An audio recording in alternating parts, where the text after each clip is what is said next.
The truth somehow never filters out. And the public, in the meanwhile, are getting screwed.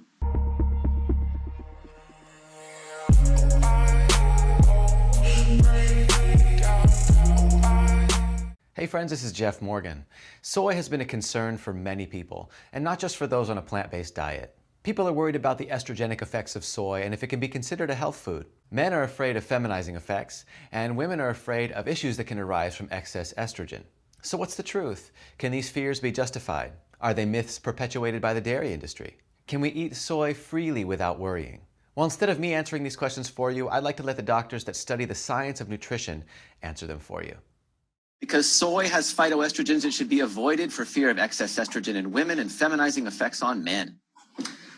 So that's a basic misunderstanding. I got a bunch of videos on this. It's basically two types of estrogen receptors in the body. There's alpha and beta, and your own endogenous estrogens preferentially that bind to one, whereas the soy phytoestrogens bind to the other. So the effects of soy phytoestrogens depends on the relative balance of alpha to beta, and so has proestrogenic effects in some places, like the bones, and preventing bone loss. That's a proestrogenic effect, which is helpful. An anti-estrogenic effect in the breast, reducing risk of breast cancer and improving survival in breast cancer survivals, reducing recurrence rates. And this is whether or not they have estrogen receptor positive or negative breast cancer, BRCA genes or not, on tamoxifen or not.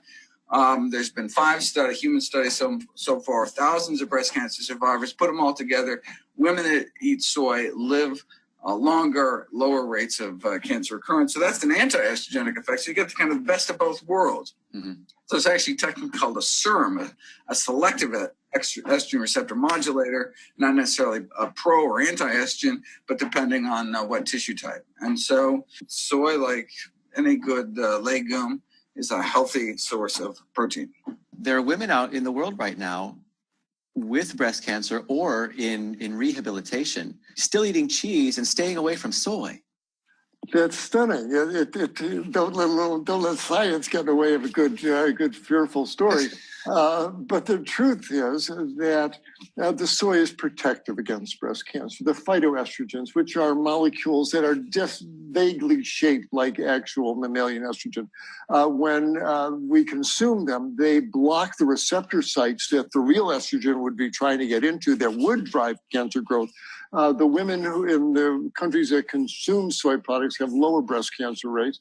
And there's now studies showing that women with breast cancer who consume soy live longer and do better than the ones who don't consume the soy. Wow. And this whole thing has been a scare campaign from the dairy and the meat folks there. Oh, don't eat soy, it's got phytoestrogen. The truth is they're benign and actually protective. No one's saying eat 2 pounds of tofu and drink 6 quarts of soy milk a day. Right.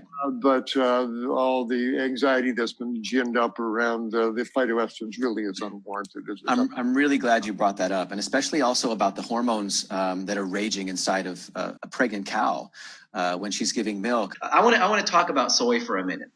I love soy. Soy is a regular part of my and my family's diet. We eat edamame, organic tofu, organic soy milk, but many people are still afraid of soy. They feel that the phytoestrogens will increase the risk of breast cancer in the same way that estrogen coming from animal products will. So they stay away from it. Is this fear justified, or is it just another myth? No, it's another myth. It's black and white kind of thinking, linear kind of thinking. Basically, I refer to as reductionism. You're just taking one component out of that food, in this case, out of the soy, and getting concerned about it. The estrogen material. Well, it's true. Soybeans and other legumes, they've got compounds in there that are estrogen-like, and they tend to have estrogen-like properties when they're studied in isolation. But quite frankly, at the level they're present in food, that's good stuff. That's a good thing, not a bad thing. Because the estrogenic material in the plants at the level we tend to consume them as, what they do, they tend to act as anti-estrogens when compared with the mammalian estrogens. Of course, women, for the most part, women are producing lots of estrogens, mammalian estrogen, if you will. And when that's in excess, that's associated with breast cancer and uterine cancer and so forth. And so the soybean is helpful because the level of that kind of estrogen is basically is antagonistic to the estrogens that are being overly produced. So, soy is a good food. Certainly for breast cancer, there was concern based on rodent studies that went either way until 2008 when we had the first human studies as what does soy do in terms of estrogen receptor positive breast cancer that responds to estrogen. Turns out rodents actually metabolize phytoestrogens and soy very differently than humans. When we actually tried it in people, found there's been 4 studies done to date, and every single one of them all together show the same direction. That is, women with breast cancer who consume more soy have lower cancer recurrence rates, have extended survival, live longer than women who eat less soy. Soy is protective. Of course, even better is to prevent the cancer in the first place.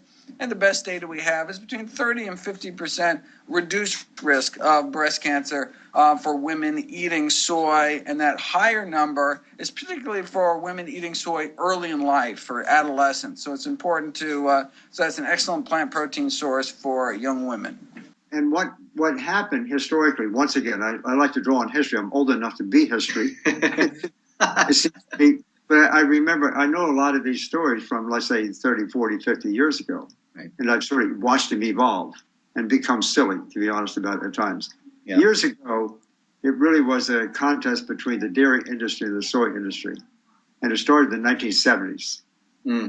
I knew that being in the Philippines, I was working there at the time, and there was an effort to get the Philippines to produce soy as an export product to the United States. And the dairy industry was riled up, and they said, no way. And so they started accusing people interested in soy of various other things, but it was a political, economic issue. Finally, in the 1980s, at that time, there was another attempt to get soy into school lunch programs, for example, in the United States. And again, the dairy industry got on their high horse and said, no way. And there was a tremendous kickback against the soy industry. And that's where that idea rose from. It really did. Yeah. Yeah. So finally, then the soy, they got pretty well grounded. They became an industry. They could sort of take care of their own affairs. They've become quite substantial. And now the stuff that gets to the news is kind of it's a battle between the words of the soy people and the dairy. And it's like watching a tennis match, and the truth somehow never filters out. And the public, in the meanwhile, are getting screwed. In our last interview, we discussed soy with regards to women and breast cancer. But I want to talk this time about men, manly men, about man boobs, or in scientific terms, gynecomastia. Does soy have a feminizing effect on men and lower libido? Well, I mean, if it were true, I'd have double D's by now and be avoiding my wife. But the opposite is the case. I mean, clear things up for the men out there. So, there are 2 case reports in the medical literature of feminizing effects of soy consumption. They were at massive amounts of soy. Here, I was just looking at those. I'm doing a series of videos on soy. And so it's probably the best review is in a journal called Fertility and Sterility.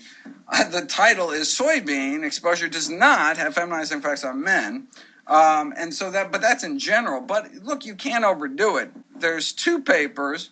Trying to look at the quantity here. In fact, in this volume, I have some videos coming up on the phytoestrogens in beer. Actually, the hops have very powerful phytoestrogens, more so than soy. Because I just want to get a sense of how much. There we go. How much soy these men were eating. Yeah, 2 case reports, feminizing effects, 14 to 20 servings of soy a day, soy foods a day. So 14 to 20 servings of soy food a day is not a good idea, but at reasonable doses, even higher than the 1 or 2 servings a day you see in populations like Japanese, they do not have feminizing effects. So let me see, 20 servings. So that's like 5. If you ate 5 liters, so over a gallon of soy milk a day, for example, wow, that could have feminizing effects. So it's the dose that makes the poison, but at typical doses, no feminizing effects, and actually beneficial effects like reducing risk of prostate cancer, etc. I do a lot of training and fitness, and a lot of my videos are fitness based, and I get a lot of comments on mostly from men in fear, because my diet's pretty heavy on soy. I love edamame and tofu and tempeh. I use those things regularly, and they've been very essential and helpful in my athletic endeavors. And a lot of men are fearful of that due to their thoughts of feminizing effects. I mean, if they were really concerned about phytoestrogens, they should watch my video on beer. So hops actually has a more powerful phytoestrogen than soy.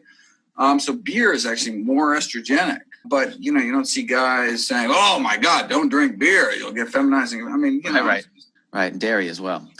Well, I hope this answered some of your questions and even put you at ease. I myself am a big proponent of soy and have found it very beneficial, not just for my overall health, but for my bodybuilding efforts as well. Its amino acid profile ranks up there with meat, but without all those harmful extras that meat comes with, such as cholesterol, environmental toxins, bacteria, saturated animal fat, and mammalian hormones. Look, it's not my goal here to get you to eat soy. My goal is to help people feel more comfortable about this nutritious plant food and get the opinions, perspective, and advice from reputable and respected doctors who work tirelessly to promote health and save lives. Now, if you're one of those people that are sensitive to soy, then it's no issue. Soy is not an essential food to include in your diet. If you don't do well with it, just like others that don't do well with peanuts or strawberries, then leave it out. You may also be concerned that most of the soy that's grown is GMO soy. This also isn't an issue because most of that soy is fed to livestock, and all you really have to do is buy some that says non-GMO and even organic. So once again, no issue here. I'm linking below in the description the full interviews with these great doctors, so you can get information on a wide variety of health topics. And if you're new to Guilt-Free TV, hit that subscribe button and you'll be the first to know when new videos come out. Catch you later in the next one.